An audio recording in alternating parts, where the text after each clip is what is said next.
we're going to switch gears here a little bit. Now, she says life is full of opportunities and that we need to get rid of the mentality that we can be only one thing.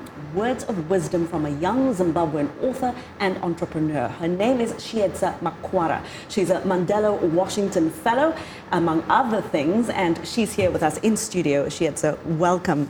Thank you very much, Hayde. So you're an entrepreneur, yes, an author, a motivational speaker. You obviously don't have a lot of spare time, but you've also co-founded a logistics company in Zimbabwe. Tell us what your company does and what the need is in your country for that line of work.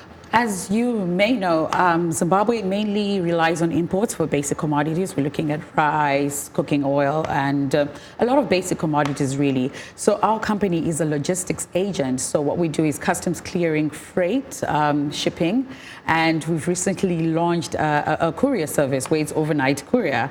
So that's what we do. Are you trying to become the Amazon of Zimbabwe? I'm trying to become the FedEx or the DHL FedEx, all right, of Zimbabwe. Well, you know, amongst all these other things, you're also a Mandela Washington Fellow. That's right. So for others who want to do the many things that you do, but who more importantly want to be a fellow, how does one become a Yali Fellow, a Mandela Washington Fellow? Thank you very much, Hayde. That's a good question. It's important for you to be consistent in your work, to show what you're doing to everybody else, because as you know, it's such a rigorous process.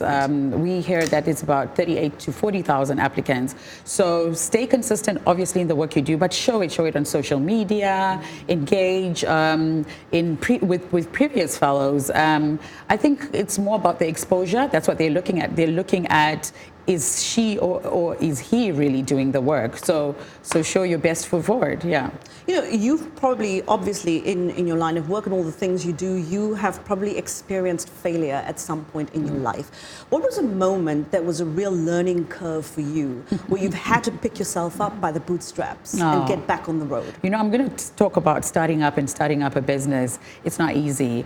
And you have to know that the money and the profits, they don't come straight at the beginning. So you have to be tenacious as a person. You have to realize that when you're building anything big in regards to your business, it takes time, it takes effort, it takes recognition as well. So you're building your brand as you go. You're taking your time, and what's more important is building that brand for you to get the recognition, then you get the profits. So it was a hard time for me at the beginning. No clients. I was absolutely new. There were bigger players in the industry. But your work speaks for you. If you're excellent, if you do things the right way, if you follow protocol, and you know what, if you disrupt, you know, come up with the products that your other competitors don't have. I think that's what I did to sort of get to where I am today. And you obviously travel to see how things are done in other parts of the world. You've been here in the United States for quite some time now. What, in your view, are the three most important things that you've learned about leadership and about opportunity while you've been here? Teamwork is important. You don't work in a bubble, you work with other people. What I've learned about the United States is a lot of the places that I've been, they're very inclusive. And that's so important, because in a team or in an organization, you need different people with different ideas, and that is very, very important. The same thing with Yali, just having 700 different people from different parts of the world, it really changed my worldview and my mind space, because all these ideas coming through, I realized that my world was a little bit small. There's so much more out there, so.